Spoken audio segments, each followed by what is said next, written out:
Hi, this is State Senator Red Kennedy, and welcome to another edition of the Beacon Hill Buzz. My guest today is Secretary Santiago, the Secretary for Veteran Affairs in the Commonwealth of Massachusetts. Mr. Secretary, welcome. First, thank you for inviting me to the Beacon Hill Buzz. It's great to see you, and as you said, we came in together. My path has taken somewhat of an alternative destination, but it's great to connect here again and talk a little bit about what we're doing and how you're supporting vets in this part of the Commonwealth. So as you said, I was a state rep for a number of years. Prior to that, I was in medicine. I'm a trained physician. I work in the emergency department at Boston Medical Center. But those experiences working with patients, understanding the healthcare challenges that my patients had, really inspired me to get involved in politics and in policy, and that's what led me to run for office. And then when Governor Healy was elected, she talked about creating a new Secretary for Veteran Services. So I wanted to be a part of that change, and we've been able to do some amazing things over the past almost 2 years in that office, and we're here today to discuss some of those things. Yeah, so could you tell us more about your time as a state representative, and how did that role help you with your work now? I had a fantastic time. I really loved my time on Beacon Hill. I know we're up in Lowell, but I represented parts of Boston, the South End neighborhood primarily, but parts of Back Bay, Roxbury. It's a unique district in that it's quite dense. I could walk from one end to the other in just about 30 minutes or so. Very diverse needs. But I think we all feel that we have the most amazing district. But my district had Fenway Park, Copley Square, the beautiful South End. But I really fought for and cared for things like substance use disorder, addressing health equity, making sure that housing for my constituents for the city of Boston was being met. The drug issue of mass and CAS, which sometimes makes the news up here, was a big focus of mine as well. I learned a lot about policy, politics. I built some tremendous relationships with legislators, and those relationships, without a doubt, have played an important role in my new capacity as a Secretary of Veteran Services. When you were in the state legislature, what committees did you serve on? A variety. Healthcare financing, public health were the two that I was most interested in for sure. The Veterans Committee as well. What were your main priorities when you became secretary? A number of things. As you know, when the secretary was established, was a bill called Chapter 144, something that you voted on and I voted on, because prior to my time, it was an agency within the Executive Office of Health and Human Services. Now, as a result of the COVID-19 pandemic and the fact that over 100 veterans tragically lost their life at Chelsea and Holyoke, the decision was made that we need to pull this out and create a secretary. We need to make sure that the Secretary of Veteran Services has the funding, the resources, the leadership, and the accountability to make sure that what happened during COVID-19 never happens again. And so I looked at it as a startup, but also as a turnaround. So for the past 2 years, we've been focused on rebuilding trust in the veterans community by showing up, engaging with veterans, but by turning around the situation at both homes. And if I could provide a quick update, Sure. Now we're almost 2 years into my secretariat. Both homes are now certified by the Department of Public Health. Both homes are now run by folks who are licensed to run nursing homes, which wasn't the case before. 2 years ago, they were still operating with paper medical charts, paper scheduling. That's all transitioned to electronic medical records and electronic scheduling. We've really increased the professionalization, standardization of both homes, and now they have quality care programs. We're excited about that. We built a brand new home in Chelsea, state of the art, and in Holyoke, we secured $500 million to build a brand new home, which is scheduled to open next year. So ahead of schedule. So we've completely turned around the care at both veteran homes.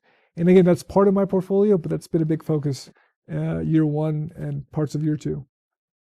How do you interact with local veterans organizations like the ones in Lowell or other communities in my district or throughout the Commonwealth?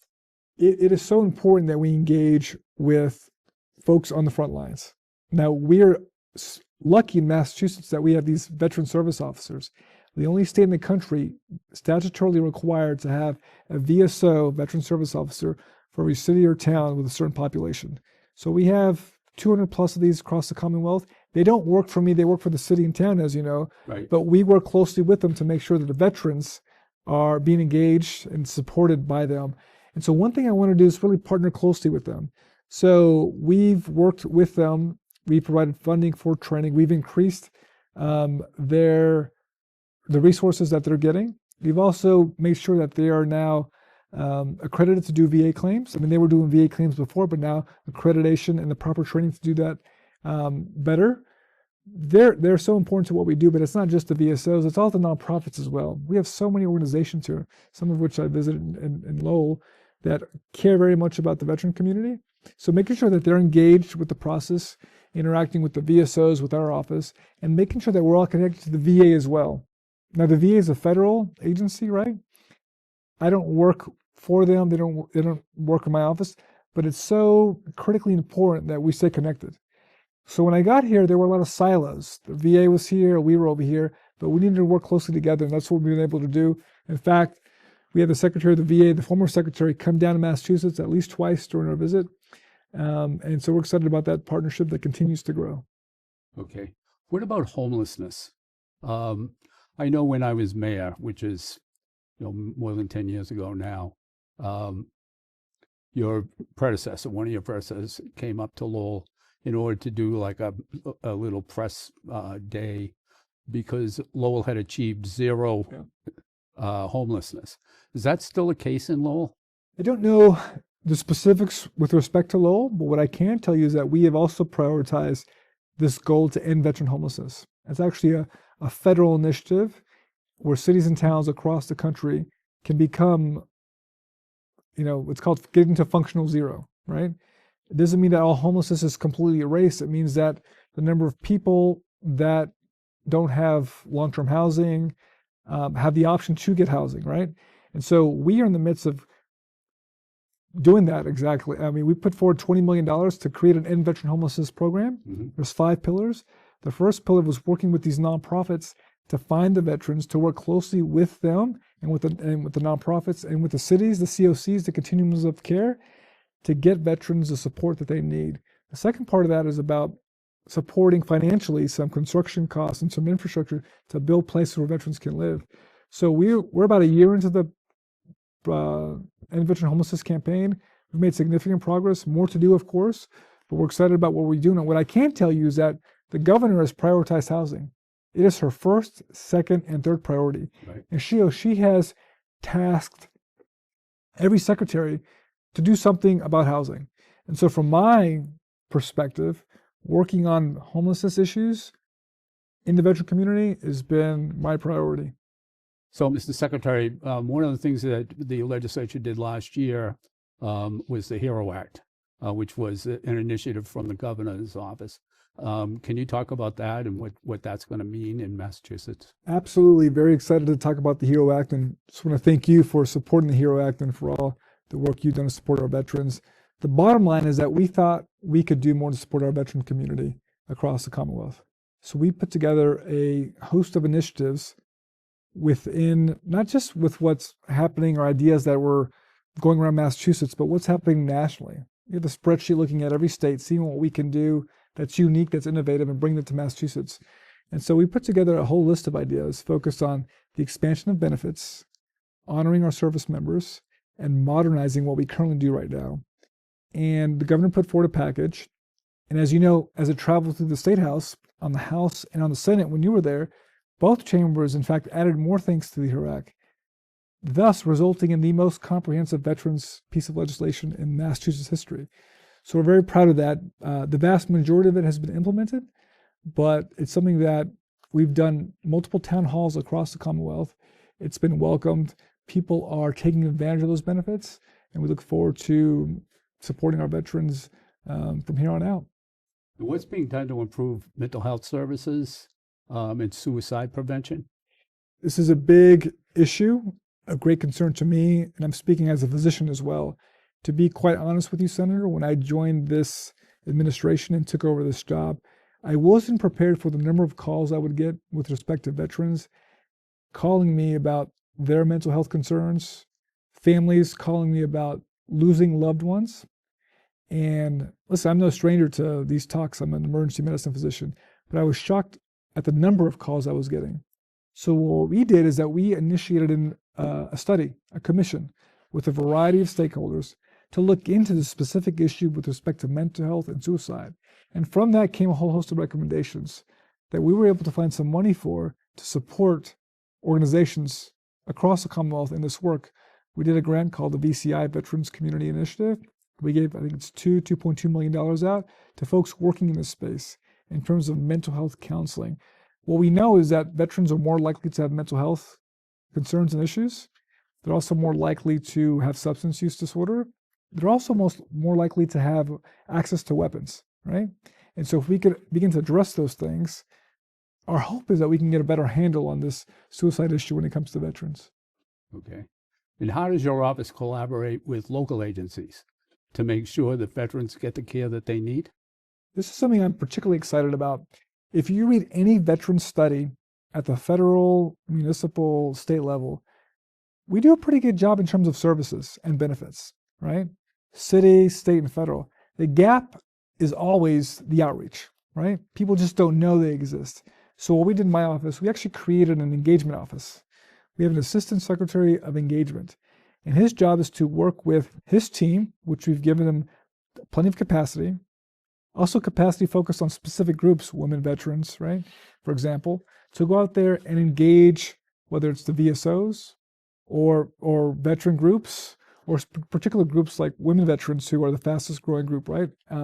And so I made it clear that I want our organization to be the most externally facing organization, right? Most customer service friendly organization, and to get back to veterans with their needs and with their concerns. As I say in our office, we are there to honorably serve our veterans, and so engaging with them in a real way is a part of this effort. Okay. When we were deliberating the HERO Act in the Senate last session, one of the things that was new to me was that for service people, men and women, and their families, they contribute a lot to the Massachusetts economy. So even if you're not a veteran and you're not in the service, there's still a benefit to what we do for veterans and for people who are in the service in Massachusetts, compared to, which I think is more than, as you pointed out, more than what other states do in the country. Absolutely. We can't underscore the importance of the families and the folks that are affiliated with veterans or the families of veterans. When I was gone, when I deployed, right? I serve in the Army Reserve. I'm a physician, deployed a couple of times. When an active duty service member goes, they leave their family, right? And the governor has been very clear on it's not just the veteran we need to support or the active duty service member, but their family as well. Right. They're sacrificing just as much, right? Being away. I left my wife and our 6-month-old kid by themselves here, right? It's challenging for me as I'm abroad, but also for them as well. So the HERO Act also speaks to this. How do we support our families? And so we're excited about that, but it's a whole different perspective that we've brought forward to this office now that it's a secretariat and now that we can have the accountability, the resources, and the leadership to really make good things happen. Are there any new programs or funding initiatives? Yeah. So focused on supporting veterans? Absolutely. Mental health or? So 2 things that veterans always want to talk about when they come back from deployment or when they're retired are educational opportunities and employment opportunities. My office, before I got there, had 0 space activity in these things. So we created a new Veterans Education and Employment Training Office where we're working with employers to hire more veterans, but we're also organizing the colleges and universities to better engage their veteran groups. Again, there are a whole host of benefits out there. Some of the students just don't know they exist, right? So how do we connect folks? And so we're very excited about those efforts in the education and the employment space.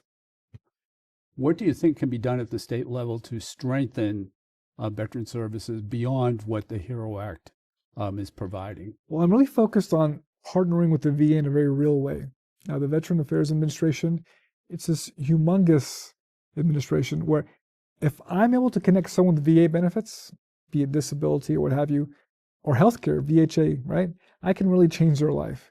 I mean, my benefits, well, I think the world of them and they're great, but they compared to the federal benefits, they're a lot smaller. So my goal is to connect veterans, get them to Veteran Health Care Administration, get them their VA benefits as well. And so we've worked closely with the VA to better come up with ways and mechanisms and outreach to do that. In fact, I say a couple of months ago, we had this huge event up on Gillette Stadium where we broke the record for having, it's called the VAC, Veterans Experience Action Center. It was a priority of the former Secretary of the VA, where they would come to cities or towns across the country and have a one-day fair. But the fair isn't just tables and posters and diagrams. You're actually connecting people to benefits on the spot right there.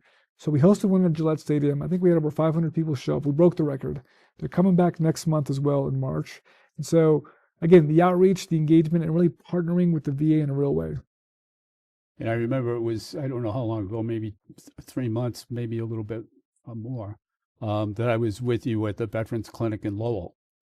So I imagine you've probably toured most of the veteran clinics around the Commonwealth at this point. Well, we've been around the block. I mean, I'm a VA patient as well. So I get my care at the VA, and I have tremendous respect for the VA. I mean, I think if you read the studies, the VA care is superior to the private sector in a number of different data points. Lowell here has essentially this mega center here for these veterans here. So we support initiatives like that. If we can get more VA funding down here in the Commonwealth of Massachusetts, that's something we'd be excited for, without question. But again, connecting veterans, finding, oh, they don't have a PCP, or they lost their hearing, or they have an injury from some sort of battle. How do we connect them to the services? Let's connect them to the VA. That's something that my office is focused on. And I think the Lowell Clinic is very important for a lot of the veterans in the greater Lowell area, just because it's much easier than having to go into Boston for some of those services. The new Mass Vets Benefits Estimator was recently launched.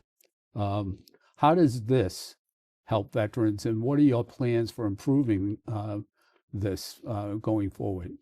So the Mass Vets Estimator, it's effectively an opportunity for a veteran to gauge whether they are eligible for certain benefits. We have a unique program in Massachusetts called Chapter 115, or Mass Vets. The idea is that if you are a veteran who is relatively poor, if you're 200% of the federal poverty line, you can access financial benefits to pay for medical benefits, dental benefits, housing arrears, a whole host of issues that's largely managed through the VSO. And so what we did to make it easier for veterans to access to determine whether they can or cannot participate in this program, we created this calculator online where they put in their info and they can see whether they're eligible for benefits and to what extent and how much money that would be. It's an amazing program. The program's been around, Chapter 115, since the Civil War, believe it or not. And it's the only one in the country that's like this. I'm pretty excited about this. The HERO Act, Sarah, a bill that you voted on, sought to expand this in terms of how we define veterans and also how we include certain things like mental health into Chapter 115. So there are about almost, let's say, 5,000 or 6,000 veterans in the Commonwealth that participate in Chapter 115, and we're very proud of it. And what can lawmakers and communities do to help expand awareness for access to veteran services, or what's available in Massachusetts, and how you would go about availing yourself to those services? Well, things like this. I mean, I think a partnership between my office and the legislature has proven to be successful in passing the HERO Act. Your engagement with the veteran community, doing things like this, getting the word out. The HERO Act was passed. It increased benefits. We've gone all across the Commonwealth doing a whole host of town halls. And so we would welcome the opportunity to continue those conversations with legislators. I've been to Lowell a couple of times already, and every time I come here, there's a good crowd. It's a community dedicated to veterans. And I think, again, the gap that I see is not whether we have benefits or not. I think we have great benefits, but it's the engagement piece, getting the word out, engaging with folks, saying, listen, are you eligible for this? Have you tried? Have you applied? Things like the calculator, the estimator, things like our engagement team are helping to address that gap. Okay. Looking ahead, what do you see as most important areas of improvement for veteran services in Massachusetts? What are you hoping to do for during the remainder of your term? Always looking to continue that partnership with the VA in a very real way. As you know, sir, there's been some change in D.C. There's a new VA secretary, a new administration, and what that portends or what that means for the Commonwealth, I just don't know yet. right? I'd like to think that the issue of veterans goes beyond political affiliation or party, but it's a new administration. We are going to see how much they care about veterans in the Commonwealth or in the country, and we look forward to partnering with them where we can to support our veterans. Okay. And so that about wraps it up for this edition of the Beacon Hill Buzz. I want to thank my guest, Secretary Santiago, for being here today.